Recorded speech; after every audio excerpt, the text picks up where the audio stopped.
सब लोग उम्मीद करते हैं सब ठीक ठाक होंगे। तो मैंने आपको बताना था आज रमज़ान का चांद नज़र आ गया है।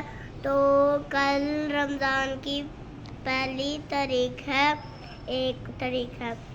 तो गाइस आप लोग को भी मेरी तरफ से रमज़ान सबको मुबारक हो। तो गाइस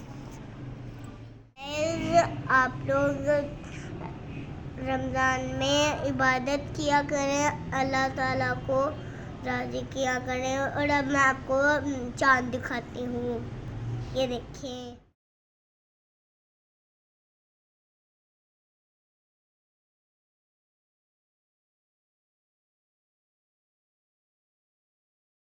अंकल तो गाइस आज रमज़ान है, आप लोग रमज़ान में मेरे अंकल के लिए दुआ करें।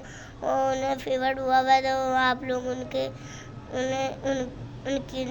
लिए दुआ मांगे। तो मेरे चैनल को सब्सक्राइब करें, बेल आइकन को प्रेस करें, लाइक करें, शेयर करें अपने फ्रेंड के साथ। तो आज के लिए इतना काफ़ी है। Bye bye.